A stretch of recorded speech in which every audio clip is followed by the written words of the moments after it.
गुण पर्याय होंगे ज्ञान, शीघ्र मिले सम्यक पद, पावे पद निर्वाण। श्री जैन सिद्धांत प्रवेशिका, इसके आधार पर द्रव्य गुण पर्याय का स्वरूप जो है वो हम सभी देख रहे हैं। और अभी आज हम जो 100 प्रश्न हमारे हुए हैं उन प्रश्नों का थोड़ा सा रिवीजन करते हैं। आपके भी मन में अगर कोई प्रश्न हो या शंका हो तो उसका निवारण करते हुए प्रयास करेंगे। आज और कल में 2 दिन रिवीजन हो जाए हमारा, और मंडे से फिर हम नया ही जो हमारा विषय है वही हम लेंगे। देखिए, प्रारंभ यहाँ पे द्रव्य और गुण के स्वरूप से हो रहा है। तो जो जैन सिद्धांत प्रवेशिका है इसमें प्रारंभ द्रव्य और गुणों से क्यों किया गया है? क्योंकि द्रव्य और गुण अपने आप में कोई सिद्धांत नहीं है। द्रव्य और गुण तो क्या है? वस्तु का स्वरूप है। और यहाँ पे बात चल रही है जैन सिद्धांत प्रवेशिका की। जैन सिद्धांतों को समझने के लिए प्रवेशिका के समान है। तो प्रारंभ द्रव्य गुणों से क्यों किया गया है?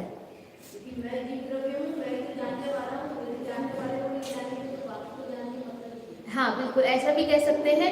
और दूसरी बात, जिन सिद्धांतों को समझाना है उन सिद्धांतों को जिस वस्तु स्वरूप से समझाएंगे पहले उनको स्थापित करना पड़ेगा। अगर उनकी सत्ता को स्पष्ट नहीं किया गया तो हम अनेकांतवाद कैसे समझाएंगे? हम अहिंसा जो वाद है वो कैसे समझाएंगे? अपरिग्रहवाद कैसे समझाएंगे? तो ये छोटे सिद्धांत जिस वस्तु स्वरूप पे टिके हुए हैं, जिस वस्तु व्यवस्था के माध्यम से सिद्धांतों का प्रतिपादन किया जाता है, उन वस्तु सिद्धांतों को, उन सिद्धांतों को समझाने के लिए पहले वस्तु स्वरूप को समझना आवश्यक है। फिर वस्तु स्वरूप में जो मुख्य सबसे पहली चीज नाम ही आ रहा है वस्तु स्वरूप। तो वस्तु का नाम ही क्या है? द्रव्य। द्रव्य कहें या वस्तु कहें, दोनों क्या है? एक ही बात है। इसीलिए जैन सिद्धांत प्रवेशिका कहाँ से प्रारंभ हो रही है? द्रव्य गुण पर्याय के स्वरूप से प्रारंभ हो रही है। तो यहाँ पे सबसे पहले द्रव्य की परिभाषा आती है। द्रव्य, जीव द्रव्य को समझना है बिल्कुल, कि पहले स्वयं को स्थापित करेंगे, फिर इस जीव द्रव्य के माध्यम से क्या क्या काम होना है, क्या किस प्रकार की उसकी स्थिति है, क्यों दुखी है, सुखी कैसे हो सकता है, ये सब बहुत बाद में समझाने की बातें हैं। पहले तो यही समझना पड़ेगा कि जीव द्रव्य होता कैसे है, द्रव्यों का कार्य किस प्रकार से चलता है, विश्व व्यवस्था कैसे चलती है। ये विश्व में, विश्व की बात जैसे हम करते हैं तो विश्व में और संसार में क्या अंतर है? विश्व में और संसार में क्या अंतर है? कुछ अंतर है या नहीं है? है। विश्व और संसार में क्या अंतर है? हाँ मतलब सिद्ध भगवान विश्व में है कि संसार में है? हाँ, संसार में है क्या? नहीं है। संसार मतलब ये जो 4 गतियों में परिभ्रमण हो रहा है, सुख दुख रूप जो संचरण हो रहा है उसका नाम तो है संसार। और 6 द्रव्यों के समूह रूप ये जो स्थान है इसका नाम है विश्व। संसार नाम का कोई स्थान नहीं है। संसार मतलब ये जो हमारे निरंतर सुख दुख का परिणमन, 4 गतियों में कर्मों का जो निरंतर उदय, सत्ता, उत्कर्षण, अपकर्षण, ये जो व्यवस्था चल रही है इसका नाम संसार दिया गया है। क्योंकि सिद्ध भगवान के कार्य नहीं होते ना उनके कर्म है, ना वो बनते हैं, ना उदय में आते हैं, और ना ही कर्मों की जो 10 प्रकार की स्थितियां कही गई है वो कुछ भी नहीं हो रहा है। तो ये जहां हो रहा है वहीं पर क्या है? संसार है। अच्छा, सिद्ध शिला में संसार है या नहीं है? है। क्यों है? क्योंकि गोदिया जीव है। तो सिद्ध शिला में भी संसार है। मतलब संसार में संसार होने का मतलब क्या है? कि वो सिद्ध शिला में होते हुए भी उनका 4 गति परिभ्रमण रूप या कर्मों के बंध उदय सत्ता रूप जो संसरण है वो उनका निरंतर चल रहा है। तो संसार को समझने के पहले द्रव्य व्यवस्था, वस्तु व्यवस्था, विश्व व्यवस्था को समझना आवश्यक होता है। इसलिए यहाँ पे द्रव्य गुण पर्याय का जो प्रकरण है वो यहाँ से ही प्रारंभ इसको किया जाता है। तो देखिए यहाँ पे 2 परिभाषाओं में आपको अंतर बताना है। पहली परिभाषा है द्रव्यों के समूह को विश्व कहते हैं, और दूसरी परिभाषा है गुणों के समूह को द्रव्य कहते हैं। दोनों के समूह में क्या अंतर है? दोनों समूह में क्या अंतर है?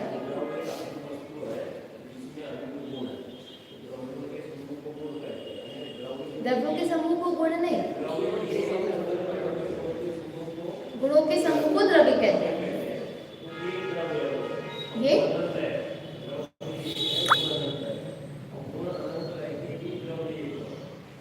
हाँ, और गुणों और द्रव्यों के समूह को विश्व कहते हैं। उस समूह में क्या अंतर है?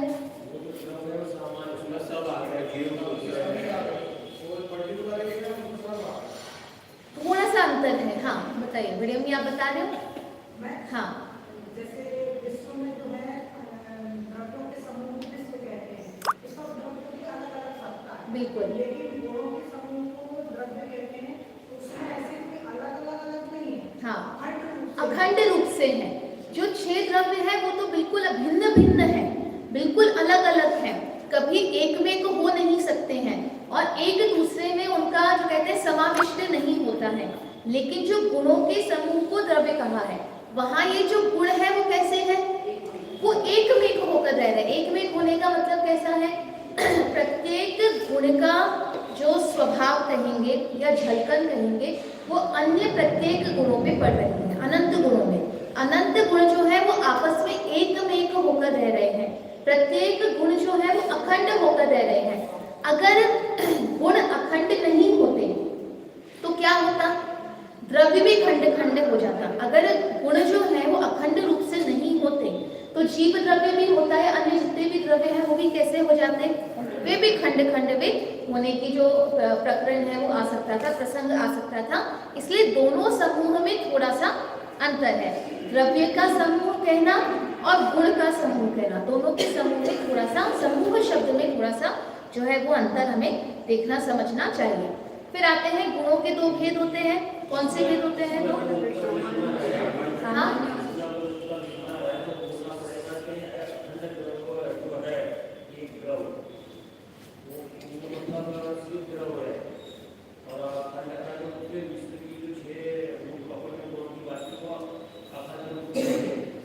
जैसे हम ऐसे समझते हैं विश्व और द्रव्य, जैसे ये एक में एक होकर नहीं रह रहे, मतलब 6 द्रव्य मिले हैं और उसी का स्थान का नाम क्या कह दिया है?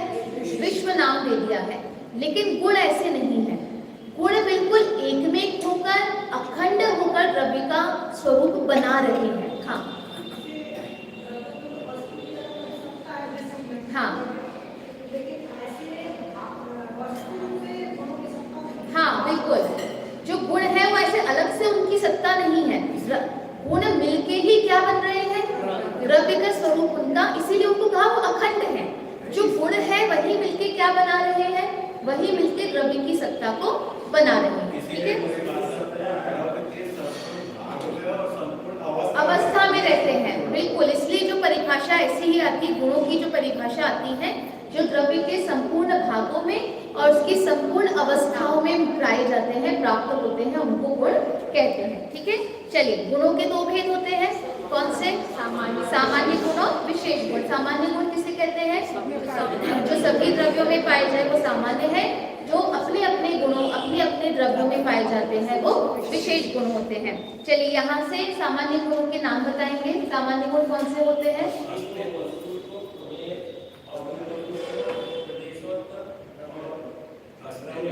द्रव्य,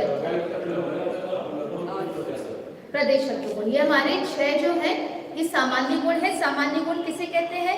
ये सभी द्रव्यों में एक समान पाए जाते हैं, मतलब जीव, उद्गल, धर्म, अधर्म, आकाश काल सभी द्रव्यों में ये होते हैं। अस्तित्व गुण के कारण क्या होता है? द्रव्य की सत्ता होती है। द्रव्य किसके कारण टिका हुआ है? अस्तित्व गुण के कारण। इसी के कारण उसका कभी नाश नहीं हो सकता है और इसी के कारण कोई नया द्रव्य उत्पन्न भी नहीं हो सकता है। कोई नया द्रव्य क्यों उत्पन्न नहीं हो सकता?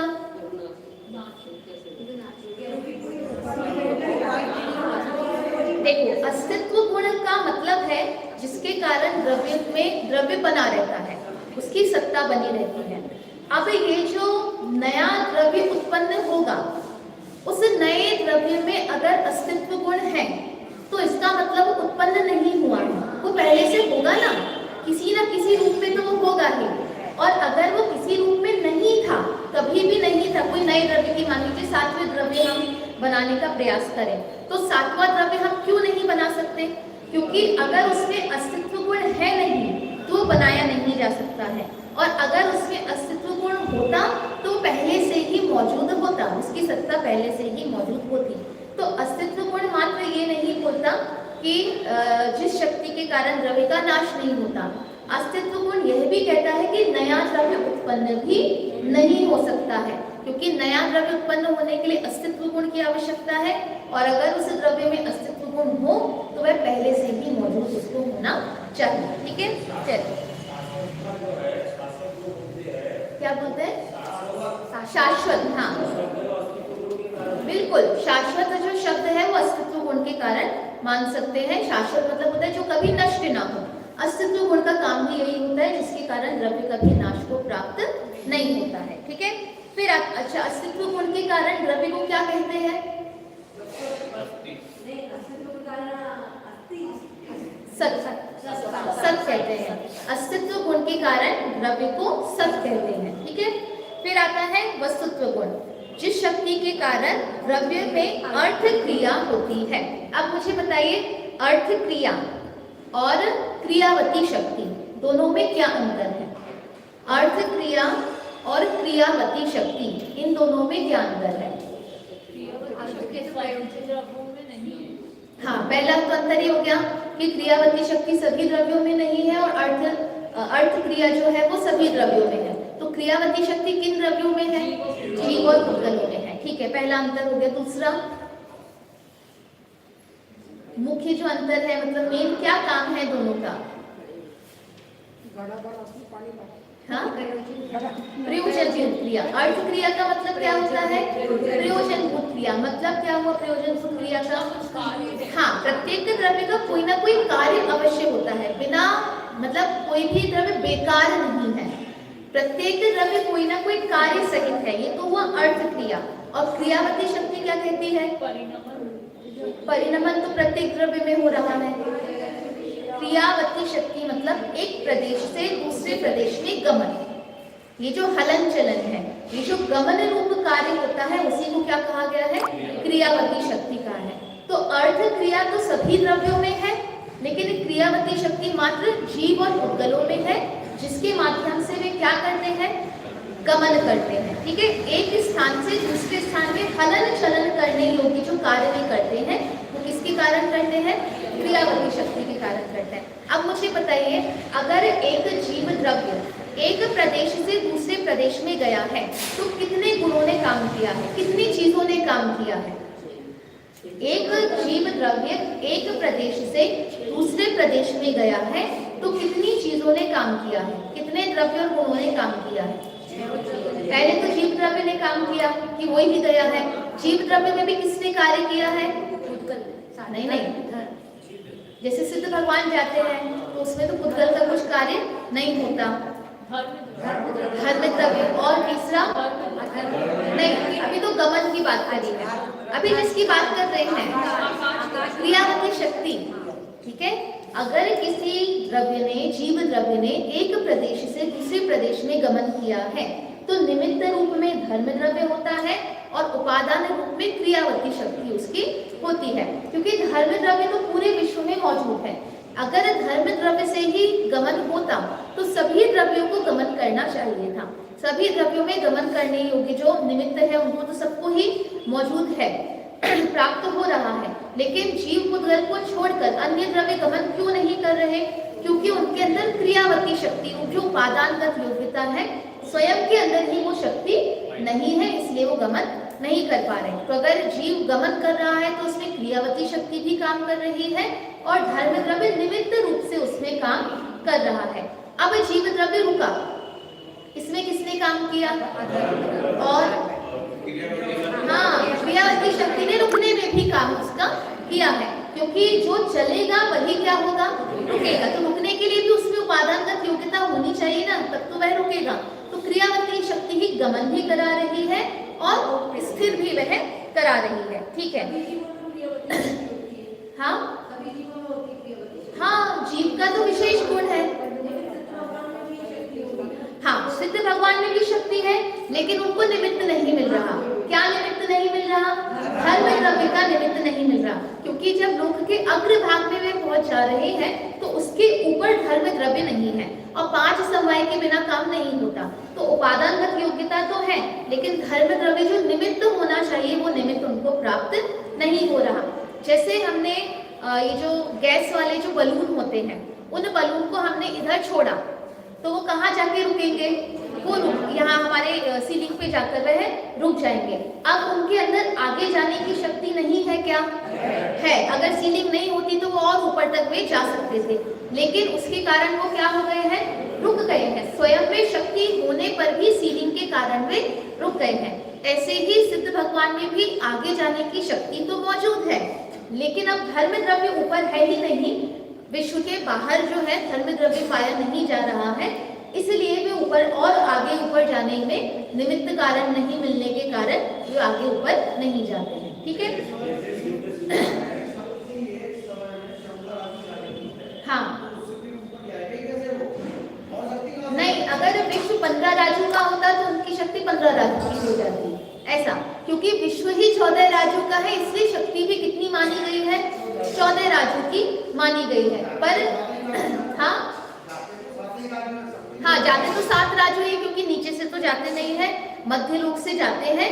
पर प्रत्येक द्रव्य में, प्रत्येक जीव द्रव्य में शक्ति है वो तो, कि वह 14 राजू गमन कर सकता है, नीचे से ऊपर तक का गमन उसका हो सकता है। मान लीजिए सबसे नीचे कलकला पृथ्वी में कोई निगोदिया जीव हो और वह उधर से निकले और सीधे सिद्ध शिला वाले स्थान पर वह निगोदिया रूप में ही जन्म ले, तो उसने गमन वहां पे सीधा 14 राजू का उसने गमन किया है। तो इस प्रकार से शक्ति तो विद्यमान है, लेकिन धर्म अधर्म निमित्त कारण नहीं मिलने से उतने ही विश्व जितने जो आकार है उतना ही गमन जीव का हो सकता है। हमारे उसमें तत्वार सूत्र में सूत्र है धर्मास्ति काया भावात, ये जो सिद्ध भगवान है वहीं तक लोक के अग्र भाग तक ही क्यों रहते हैं, उसके ऊपर क्यों नहीं जाते, तो बोले धर्मास्ति काय के अभाव होने से।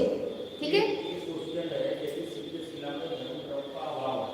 सिद्ध शिला में नहीं, सिद्ध शिला के ऊपर। हाँ, है नहीं है, बस वहीं तक कर सकता है। बिल्कुल। हमारे जो लोक का ऊपर का जो भाग है ना, उसके ऊपर अलोकाकाश है। अलोकाकाश में धर्म अधर्म आदि द्रव्य, कोई भी द्रव्य नहीं है आकाश के अंदर, तो उसके ऊपर वो कैसे जाएगा, ऐसा उसमें समझेंगे। मतलब धर्म द्रव्य ही नहीं है, वहां जाके धर्म द्रव्य का पेट्रोल खत्म हो गया है। हाँ, गाड़ी में शक्ति, इंजन में शक्ति तो है, लेकिन पेट्रोल खत्म हो गया तो उसके आगे वो नहीं जा पा रहे हैं, ऐसा समझेंगे। चलिए, वस्तुत्व। हाँ, बात वलय में हमने बात की थी, वहां पे नहीं है, वहीं तक ही उनकी शक्ति रहती है। जो हमारे सिद्ध शिला जिसे हम कहते हैं, अष्टम पृथ्वी जिसे हम कहते हैं, बस उसी के लोक के अग्र भाग में, और इसीलिए उनके सिर एक से रहते हैं और नीचे से उनको जैसी उनकी हाइट हो।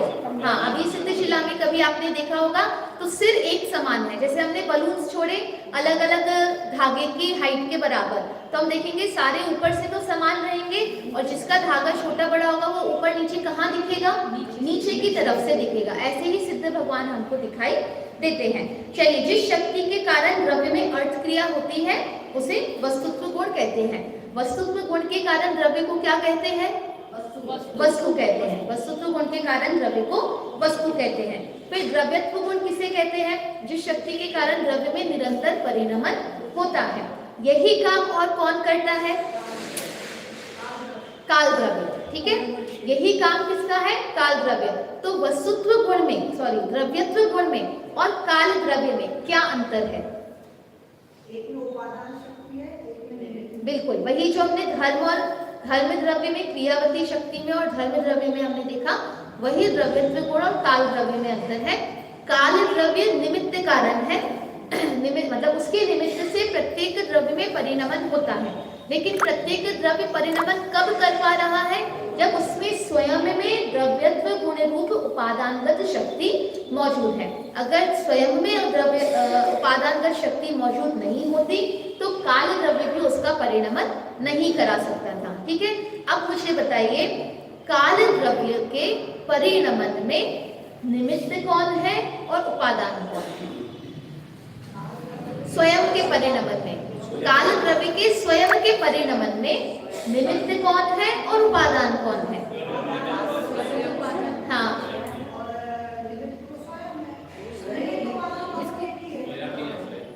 दोनों काल द्रव्य के परिणमन में काल द्रव्य स्वयं ही उपादान है और द्रव्यत्व गुण भी उसके उपादानगत रूप से मौजूद है। दोनों ही उसकी उपादानभूत क्रियाएं हम मानेंगे। ठीक है, चलिए अगला है प्रमेयत्व गुण।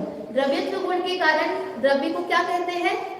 द्रव्य कहते हैं। ठीक है, फिर आता है प्रमेयत्व गुण, जिस शक्ति के कारण प्रत्येक द्रव्य किसी न किसी के ज्ञान का विषय अवश्य हो।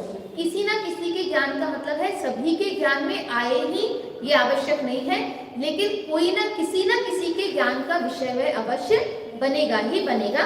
ये प्रमेयत्व गुण है। प्रमेयत्व गुण के कारण हम किसकी सिद्धि कर सकते हैं? सर्वज्ञ की सिद्धि, केवल ज्ञान की जो सिद्धि है वह प्रमेयत्व गुण के कारण की जा सकती है। प्रमेयत्व गुण के कारण द्रव्य को क्या कहते हैं? प्रमेय कहते हैं। ठीक है, फिर आता है अगुरु लघुत्व गुण। अगुरु लघुत्व गुण क्या कहता है? जिस शक्ति के कारण द्रव्य में द्रव्यपना कायम रहता है, एक गुण दूसरे गुण रूप नहीं होते हैं, एक द्रव्य दूसरे द्रव्य रूप नहीं होता है और द्रव्य के अनंत गुण बिखरकर अलग अलग नहीं हो जाते हैं, उसे अगुरु लघुत्व गुण कहते हैं। अगुरु लघुत्व गुण से के नाम से उसका अर्थ बताइए। जो शब्द है अगुरु लघुत्व, हाँ, अगुरु अलघु, जिसके कारण द्रव्य ना तो गुरु हो सके, गुरु मतलब बड़ा, और लघु भी ना हो सके मतलब छोटा। तो गुरु कब होगा? जब कोई एक्स्ट्रा गुण आएंगे। लेकिन यहाँ पे क्या कहा कि ना द्रव्य में द्रव्यपना कायम रहता है, तो एक गुण जो है वो दूसरे गुण रूप होंगे नहीं। जब दूसरे गुण रूप होंगे नहीं तो एडिड गुण मतलब एक्स्ट्रा जो गुण है वो हम कहाँ से लेकर आएंगे? और लघु करने के लिए क्या करना पड़ेगा? गुणों को निकालना पड़ेगा। लेकिन क्या कहा? अनंत गुण बिखर कर अलग नहीं हो सकते हैं, क्योंकि विश्व में तो गिनती के ही द्रव्य है और उनके गिनती के ही गुण है। गिनती के मतलब प्रत्येक में उनके गुण आ गए हैं। गुणों की सत्ता द्रव्यों से अलग है नहीं। अगर किसी द्रव्य को बड़ा करना होगा तो एक्स्ट्रा के गुण कहाँ से आएंगे? या तो किसी दूसरे द्रव्य से लेना पड़ेगा, लेकिन दूसरे द्रव्य में भी द्रव्यत्व गुण है तो उसके अनंत गुण भी बिखर कर अलग नहीं हो सकते हैं। और छोटा करने के लिए भी इसके भी अनंत गुण बिखर के अलग नहीं किए जा सकते हैं। इसलिए द्रव्य कैसा रहता है? जैसा है वैसा ही बना रहता है। हाँ, ना प्लस होता है ना माइनस होता है, जैसा है वैसा इक्वल बना हुआ है रहता है। चलिए फिर प्रदेशत्व गुण, जिस शक्ति के कारण प्रत्येक द्रव्य का कोई ना कोई आकार अवश्य होता है। अब मुझे बताइए जीव द्रव्य का आकार कैसा होता है? शरीर प्रमाण होता है। ठीक है, सभी जीव द्रव्य का आकार कैसा होता है? शरीर प्रमाण होता है। पुद्गल द्रव्य का आकार कैसा होता है? भिन्न भिन्न प्रकार का, अनेक प्रकार का हो सकता है। जैसा स्कंद हो वैसा उनका आकार हो सकता है। धर्म द्रव्य का आकार कैसा है? लोक के आकार का। धर्म द्रव्य का आकार है लोक के आकार का। अधर्म द्रव्य का आकार है लोक के आकार का। आकाश का आकार है, लोकाकाश का आकार है लोक के आकार का। ठीक है, और अलोकाकाश का अनंत आकार कह सकते हैं। जैसा अनंत आकाश है वैसा ही उसका आकार है अलोकाकाश का। और काल द्रव्य का एक प्रदेश के समान, काल द्रव्य का जो आकार होगा वो एक प्रदेश के समान उसका आकार कहलाया जाएगा। चलिए अब यहाँ कहते हैं द्रव्य के कितने भेद हैं? 6 भेद हैं। जीव, पुद्गल, धर्म, अधर्म, आकाश, काल। जीव द्रव्य किसे कहते हैं? जिसमें चेतना आदि गुण पाए जाते हैं। तो चेतना गुण में कौन से दो गुण आते हैं? दर्शन गुण और ज्ञान गुण। ठीक है, ज्ञान गुण या दर्शन गुण, ये 2 गुणों की चर्चा चेतना गुण में हम देखते हैं। जीव द्रव्य को चेतना गुण से ही क्यों समझाया जाता है? अन्य भी बहुत गुण उसमें पाए जाते हैं, लेकिन चेतना गुण से ही क्यों समझा रहे हैं? क्योंकि मात्र चेतना के कारण ही वह अन्य द्रव्यों से भिन्न दिखाई हमें देता है, जानने में आता है। स्वपर प्रकाशक बना जो गुण है उसके कारण वह स्वयं को भी जान रहा है और अन्य द्रव्यों को भी जान रहा है। इसलिए उसके मुख्य गुणों के अंतर्गत सर्वाधिक मुख्यता किसको दी जाती है? चेतना गुण को दी जाती है।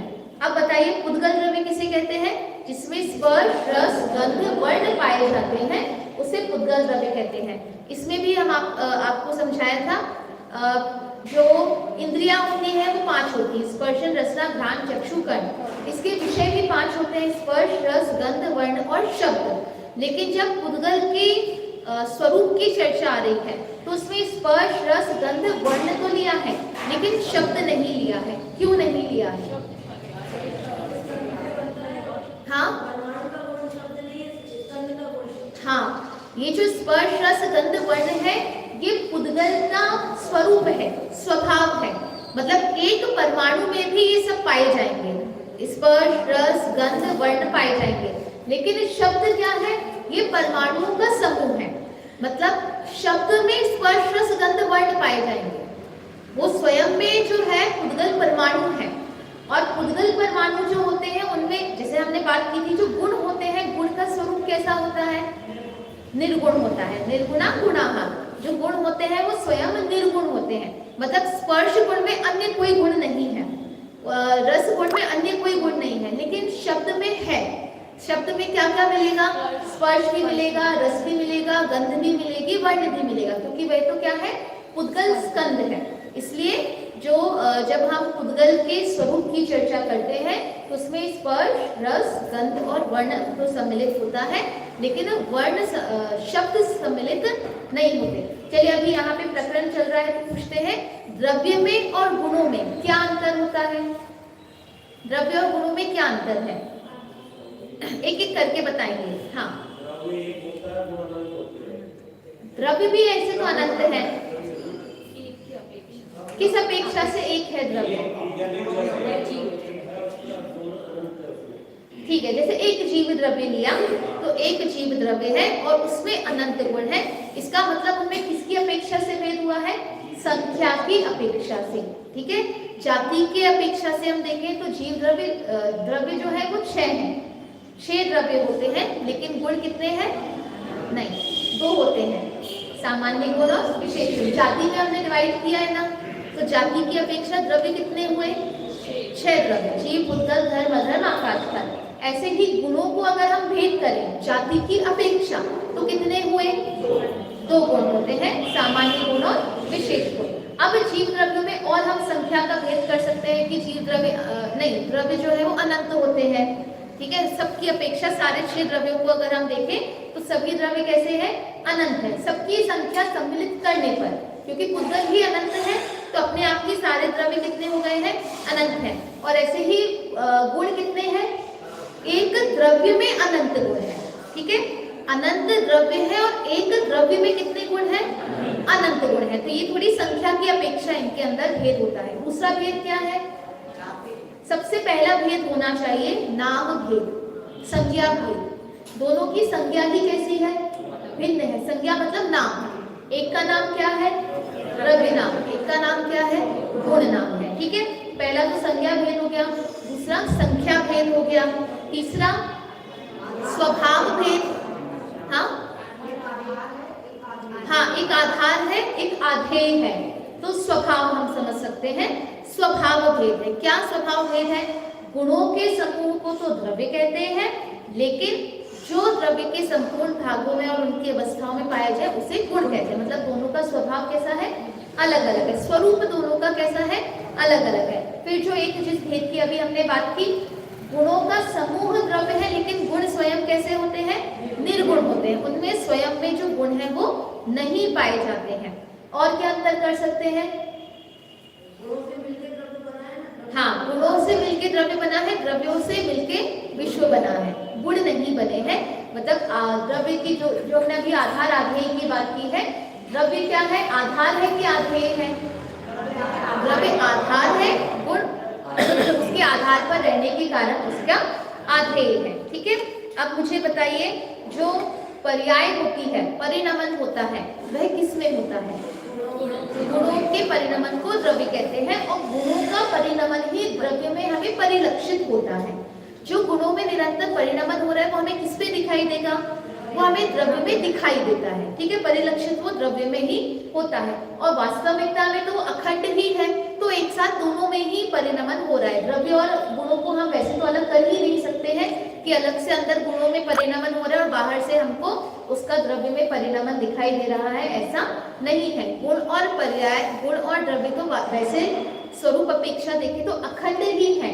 गुणों के बिना द्रव्य की स्वयं की कोई सत्ता है ही नहीं, इसलिए गुणों का परिणमन कहें या द्रव्यों का परिणमन कहें वह एक ही बात है, क्योंकि किसी अपेक्षा से द्रव्य और गुणों में भेद है और किसी अपेक्षा से द्रव्य और गुण कैसे है, अभेद ही है। मतलब समझने की अपेक्षा, किस दृष्टि से हम उसको समझ रहे हैं। चलिए, पुद्गल द्रव्य की हमने बात की। पुद्गल के कितने भेद होते हैं? 2 भेद होते हैं, परमाणु और स्कंद। परमाणु किसे कहते हैं?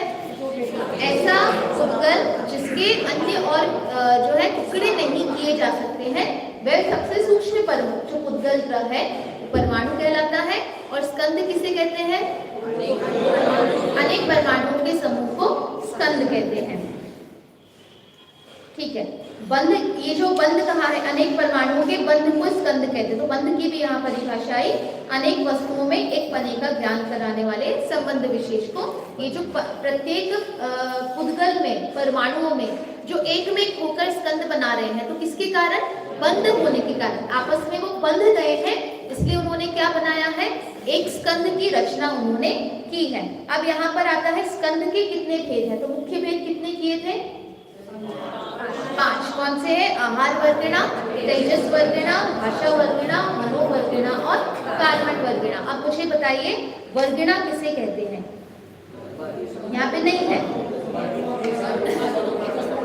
वर्गों के समूह को वर्गीणा कहते हैं। वर्ग किसे कहते हैं?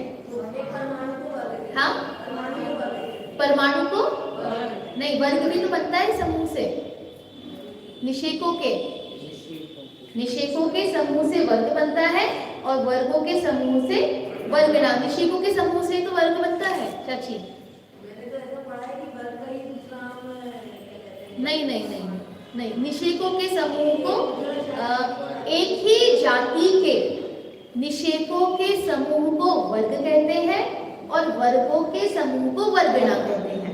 एक ही जाति क्यों कहा? क्योंकि देखिए यहाँ पे 5 प्रकार की वर्गीणाएं बनी है। ये वर्गीणाएं कैसे बनी है? पुद्गल स्कंधों के, पुद्गल परमाणुओं के समूह से। तो यहाँ पे अगर 5 प्रकार के पुद्गल परमाणु हैं, 5 प्रकार की वर्गीणाएं हैं, तो इनमें अंतर किसके कारण से आया है? वर्गों के कारण से आया है। मतलब सभी के वर्ग अलग अलग होंगे, इसलिए उनकी वर्गीणाएं भी अलग अलग 5 प्रकार की बनी है। अब इन वर्गों में क्यों अंतर आया है? क्योंकि एक वर्ग जो बना है वो एक ही टाइप के जाति के निषेकों के समूह से बना था, इससे वो एक वर्ग बना।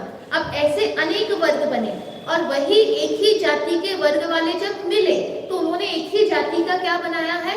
वर्गीणा बनाई है। ये थोड़ा सा अंतर हम समझेंगे। अब पुद्गल परमाणु को एक ही टाइप का होता है, उसमें तो कोई अंतर नहीं होता।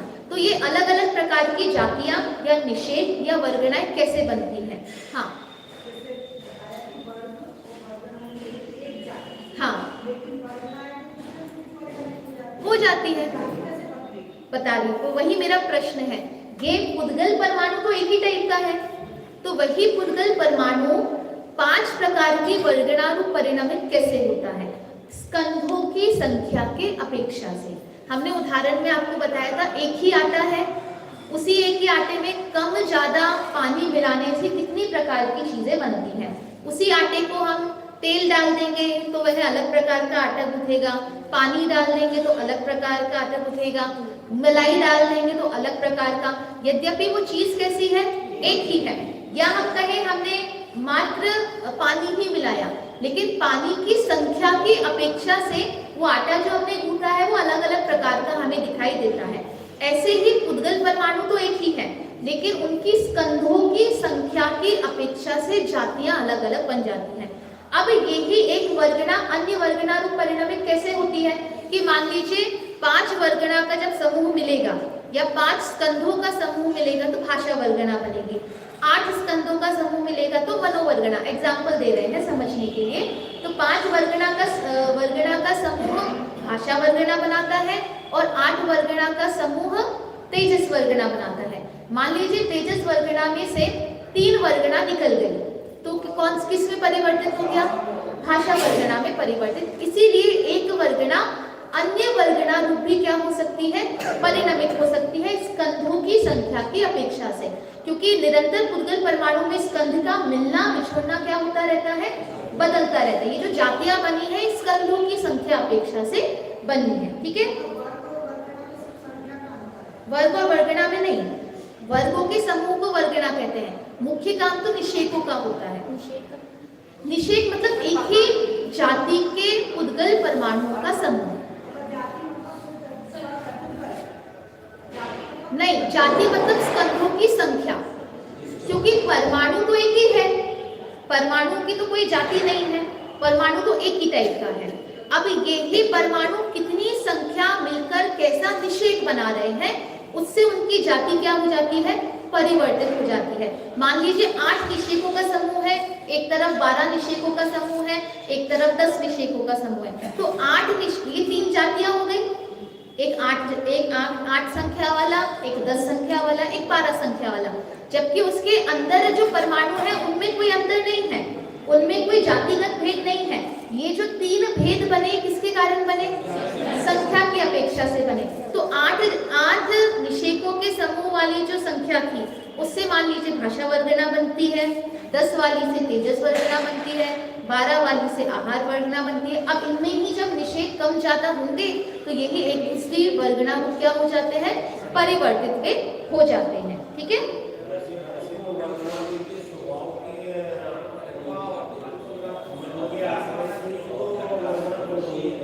क्या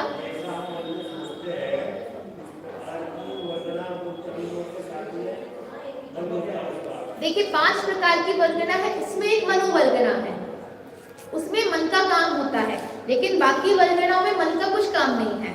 जैसे भाषा वर्गणा है, आहार वर्गणा है, तेजस वर्गणा है, कारमान वर्गणा है, उसमें मन का कोई कार्य नहीं है, मात्र मनोवर्गणा में है उसका रोल।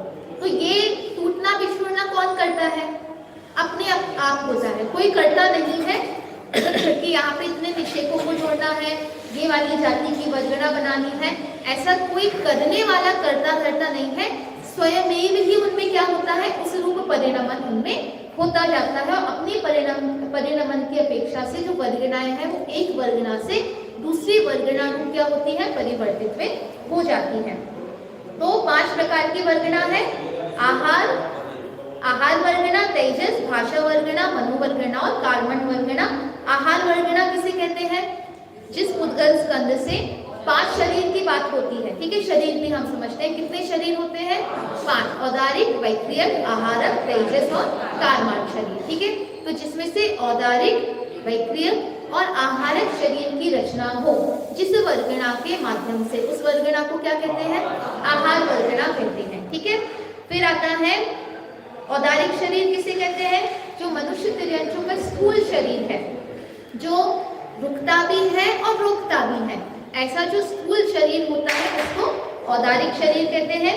वैक्रियक शरीर किसे कहते हैं, जो छोटे बड़े एक अनेक पृथक अपृथक आदि विचित्र क्रियाओं को कर सकते हैं, ऐसे देव और नारियों के शरीर को वैक्रियक शरीर कहते हैं। और आहारक शरीर किसे कहते हैं, जो 6वें गुणस्थान वर्ती के शंका इत्यादि का निवारण करने के लिए अथवा तीर्थ वंदना इत्यादि करने के लिए जो पुतला निकलता है उसको क्या कहेंगे, वह आहारक शरीर कहलाता है। अब मेरा प्रश्न ये है कि तीनों ही शरीर आहार वर्गणा से बनते हैं, तो भी इनमें अंतर क्यों है, हाँ, संख्या की अपेक्षा, विशेष शक्ति के कारण। देखिए हम सबका भी शरीर औदारिक शरीर है, तो भी एक सा तो नहीं है ना, सबके शरीर अपने अपने अलग अलग हैं। किसी शरीर में बहुत शक्ति है, किसी शरीर में रोग ही होते रहते हैं, किसी के शरीर में अधिक, जो हम कहेंगे अधिक समय तक, जैसे कुछ लोग होते हैं ना बूढ़े ही नहीं दिखते, तो उनमें वैसा, उनके शरीर में वैसी हम कहेंगे विशेषता होती है।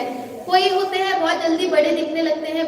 तो ये प्रत्येक शरीर में उनके उस शरीर रूप जैसा भी उनकी परमाणु होते हैं वैसा उसमें परिणमन होता जाता है, विशेषता जैसी होती है। लेकिन तीनों शरीर में रॉ मटेरियल क्या रहेगा, आहार वर्गणा रहेगी। मतलब तीनों शरीर बनेंगे किससे, आहार वर्गणा से ही बनेंगे। जैसे जो फर्नीचर हमारा बनता है वो लकड़ी से बनता है, लेकिन सारी लकड़ियां एक सी तो नहीं होती। कुछ लकड़ियां कितनी अच्छी होती हैं कि 20, 25, 50 वर्ष तक भी खराब वो नहीं होती हैं। और कुछ लकड़ियां कैसी होती हैं, जबकि उनका रॉ मटेरियल सबका कैसा था, हाँ वुड ही था, सब लकड़ी से बने थे, लेकिन सारे लकड़ी के हम कहेंगे प्रोडक्ट हैं या जो उत्पाद है वो एक से नहीं होते, सब में कुछ ना कुछ अंतर विशेषता वे लिए हुए होते हैं। ऐसे ही तीनों शरीर औदारिक, वैक्रियक, आहारक तीनों ही शरीर यद्यपि आहार वर्गना से बने हैं, लेकिन फिर भी तीनों में ही क्या है, तीनों में ही अपनी अपनी विशेषता भी उनमें मौजूद है। चलिए फिर आता है तेजस वर्गना। तेजस वर्गना किसे कहते हैं, तेजस शरीर जिससे परिणामित होता है उसे तेजस वर्गना कहते हैं। तेजस शरीर किसे कहते हैं, जिसके कारण शरीर में कांति उत्पन्न होती है उसे तेजस शरीर कहते हैं। फिर भाषा वर्गना किसे कहते हैं, जिस पुद्गल स्कंदों, जो पुद्गल स्कंद शब्द रूप परिणामित होते हैं उसे भाषा वर्गना कहते हैं। मनोवर्गना किसे कहते हैं, मतलब देखिए भाषा वर्गना से ही शब्द बना है, इसका मतलब शब्द में कितने परमाणु होंगे, क्योंकि वर्गना जो है वो वर्गों का समूह है, वर्ग निषेकों का समूह है, निषेक परमाणुओं का समूह है। तो अगर भाषा वर्गना में एक शब्द भी अगर हम बोल रहे हैं, इसकी भी हमने बात की थी, अक्षरात्मक अनक्षरात्मक जैसे होते हैं, तो एक शब्द भी बोल रहे हैं तो उस शब्द में भी क्या है, अनेक पुद्गल परमाणु उसमें मौजूद हैं। और इसीलिए क्योंकि शब्द जो है वो पुद्गल का समूह है, परमाणुओं का समूह है, इसलिए हम देख सकते हैं शब्दों को रिकॉर्ड किया जा सकता है, मतलब वो पकड़ में आ सकते हैं। उनको हम रिकॉर्ड कर रहे हैं, मतलब हमने उनको क्या कर लिया है, पकड़ लिया है। कब पकड़ पाए हैं, क्योंकि वो परमाणु जितने सूक्ष्म नहीं है, उनमें बहुत सारे स्कंधों का समूह है, इसीलिए वे पकड़ने में आने में सक्षम वे हो पाए हैं। ठीक है, फिर आता है कार्मण वर्गना, नहीं मनोवर्गना। जो पुद्गल स्कंद द्रव्य मन रूप परिणमित होते हैं उन्हें मनोवर्गना कहते हैं। ये जो मनोवर्गना है, ये मनोवर्गना विचार करने में सक्षम है या नहीं है, नहीं, ये द्रव्य मन है। जो विचार करने में सक्षम होता है वो भाव मन होता है, क्योंकि अगर कोई मृत शरीर है तो उस मृत शरीर में मनोवर्गना रूप द्रव्य मन तो है, लेकिन भाव मन नहीं होने के कारण वो विचार करने के योग्य नहीं होता है। तो जैसे शरीर है ऐसा द्रव्य मन है, मतलब जो मनोवर्गना है वो क्या है, वो बस शरीर का एक हिस्सा है, एक पार्ट है, उसमें विचार करने की शक्ति नहीं होती है। विचार करने की शक्ति किसमें होती है, भाव मन के अंतर्गत होती है। अब मुझे बताइए इंद्रियां किस वर्गना में आएंगी, हमारी जो 5 इंद्रियां हैं वो कौन सी वर्गना में आएंगी, आहार वर्गना में, क्योंकि शरीर द्वारा निर्मित है। तो इस शरीर में ही ये मन है, तो वह मन जो है वो आहार वर्गना से क्यों नहीं बना, उसको भी तो आहार वर्गना से बना सकते थे ना, पर वो आहार वर्गना से नहीं बना है। क्यों नहीं बना है, क्योंकि जैसा शरीर, हाँ इसीलिए उसको अनिंद्रिय कहा, क्योंकि जैसे इंद्रियां और शरीर पकड़ में आता है ऐसा मन पकड़ में नहीं आ सकता है, उसका कार्य भी अलग है, वो सूक्ष्म है, अत्यंत सूक्ष्म है कि हमारे कितना भी ऑपरेशन वगैरह आप कर लो, लेकिन आप उस मन को नहीं देख सकते। कोई भी एक्सरे कराओ, कोई भी टेस्ट आप करा लीजिए, आप बाकी के हड्डी वड्डी सब देख सकते हैं उसमें, लेकिन मन कभी भी उसमें पकड़ में नहीं आ सकता है, क्योंकि उसकी वर्गना ही कैसी है, क्या, हाँ मैंने वही कहा ना, कितना भी ऑपरेशन आप कर लीजिए, आप मन को पकड़ में नहीं, मतलब मन आपकी पकड़ में नहीं आ सकता। क्यों नहीं आता है, क्योंकि उसकी वर्गना भिन्न है, वो शरीर और इंद्रिय के समान उसकी वर्गना नहीं है, उसकी वर्गना भिन्न प्रकार की बनी है, इसलिए वो इतना सूक्ष्म है कि हमारे इंद्रियों के माध्यम से या इसी मनुष्य के द्वारा निर्मित मशीनों के माध्यम से भी उसको हम पकड़ नहीं सकते हैं। ठीक है, फिर आता है कार्मण वर्गना। जिन पुद्गल स्कंदों से कार्मण शरीर रूप, जो कार्मण शरीर बनता है उसे कार्मण वर्गना कहते हैं। कार्मण शरीर किसे कहते हैं, ज्ञानावर्णादि 8 कर्मों के समूह को कार्मण शरीर, जो ज्ञानावर्णादि हमारे 8 कर्म है वो किससे बने हैं, जो पुद्गल वर्गनाएं, पुद्गल कर्म जिसे हम कहते हैं, द्रव्य कर्म जिसे हम कहते हैं, वो किससे बना है, वो कार्मण शरीर से वह बना है। तेजस और कार्मण शरीर किसके होते हैं, फुटनोट भी आप पढ़कर आएंगे। तेजस और कार्मण शरीर सभी संसारी जीवों को होते हैं। अब मेरा प्रश्न है, ये हमें जितने भी पुद्गल द्रव्य दिखाई दे रहे हैं ये कौन सी वर्गना से बने हैं, आहार वर्गना से बने हैं। इसमें अलग से उनको सम्मिलित नहीं किया गया है, लेकिन अगर हम विचार करें तो ये जितने भी पुद्गल स्कंद, क्योंकि ये स्थूल है ये हमको दिखाई देते हैं, बाकी के शरीर हम देख नहीं सकते, ना तेजस शरीर, ना कार्बन शरीर, मतलब सॉरी वर्गणाएं, ना तेजस वर्गना, ना भाषा वर्गना, ना मनोवर्गना, ना कार्बन वर्गना। तो जो दिखाई दे रहा है कौन सी वर्गना है? आहार वर्गना ही दिखाई दे रही है। इसका मतलब ये जितना भी पुद्गल है किससे बना है? ये आहार वर्गना के माध्यम से ही इसका निर्माण होता है। फिर हमारे 6 द्रव्यों की जो है चर्चा यहाँ जीव पुद्गल के बाद धर्म द्रव्य से प्रारंभ होती है। धर्म द्रव्य किसे कहते हैं? जो स्वयं गति रूप से परिणमित जीव और पुद्गलों को गमन करने में सहकारी निमित्त को से धर्म द्रव्य कहते हैं। अधर्म द्रव्य किसे कहते हैं? जब जीव और पुद्गल द्रव्य स्वयं स्थिति पूर्वक ठहरे हुए हो, तब उनको ठहरने में जो निमित्त होता है उसे धर्म द्रव्य के अधर्म द्रव्य कहते हैं। आकाश द्रव्य किसे कहते हैं? जो सभी जीवों को रहने का, सभी द्रव्यों को रहने का स्थान देता है, वो आकाश द्रव्य है। जो सभी द्रव्यों के परिणमन में निमित्त हो उसे काल द्रव्य कहते हैं। कितने भेद हैं काल द्रव्य के? 2 भेद हैं, निश्चय काल और व्यवहार काल। तो व्यवहार काल क्या है? जब हम बता पाए, जिस समय को हम पकड़ सकें, 1 घंटा, 2 घंटा, 1 महीना, 1 सेकेंड, 5 मिनट, जिसको हम बता सके, जिस समय को पकड़ सके, वो तो कौन सा हो गया? व्यवहार काल। और जो एक समय है जो हमारे ज्ञान में आने योग्य, हमारे छद्मस्त के ज्ञान में नहीं आ सकता है, ऐसा जो सूक्ष्म एक समय का जो काल होता है उसे हम क्या कहेंगे? निश्चय काल हम कहते हैं। और वास्तव में काल द्रव्य को ही इन्होंने क्या कहा है? निश्चय काल का है। मतलब काल द्रव्य ही क्या है? निश्चय काल है, क्योंकि वो निरंतर एक एक समय में उसका परिणमन चल रहा है। फिर पर्याय की बात आई। गुणों के परिणमन को पर्याय कहते हैं, गुणों के विकार को पर्याय कहते हैं। यहाँ विकार का मतलब क्या है? हाँ, विशेष कार्य। मतलब विकार मतलब विभाव रूप कार्य नहीं, विशेष कार्य को ही यहाँ क्या कहा है?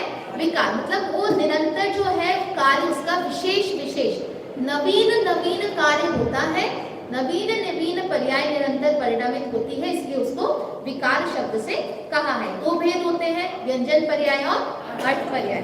व्यंजन पर्याय किसे कहते हैं? सिर्फ प्रदेशत्व गुण के परिणमन को व्यंजन पर्याय कहते हैं, बाकी अन्य सभी गुणों के परिणमन को अर्थ पर्याय कहते हैं। फिर इनके 2 भेद किए, स्वभाव पर्याय और विभाव पर्याय। स्वभाव व्यंजन, विभाव व्यंजन, स्वभाव अर्थ, विभाव अर्थ। तो जो स्वभाव रूप परिणमन करे वह स्वभाव व्यंजन पर्याय और स्वभाव अर्थ पर्याय, और जो विभाव रूप अपने स्वभाव से अतिरिक्त विभाव रूप परिणमन करे वह विभाव व्यंजन पर्याय और विभाव अर्थ पर्याय। अब मुझे बताइए, विभाव अर्थ पर्याय और व्यंजन पर्याय किसमें पाई जाती है? सभी द्रव्यों में पाई जाती है? नहीं पाई जाती। तो किन द्रव्यों में पाई जाएगी विभाव वाली पर्याय? सिर्फ 2 द्रव्यों में, जीव में और पुद्गल में।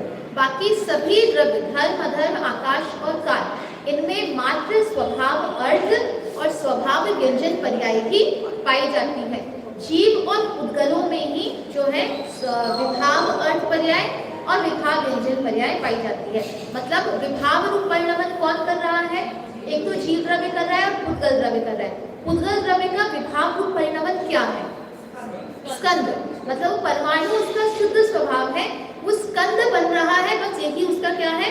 विभाव रूप कार्य उसका हो रहा है। ठीक है, चलिए आज हम यहीं तक करते हैं पर्याय तक का। अब कल उत्पाद व्यय द्रव्य की जो चर्चा है उसकी थोड़ा सा रिवीजन हम करेंगे, और आप लोग भी आगे का पढ़कर आइए ताकि आपको कोई प्रश्न हो।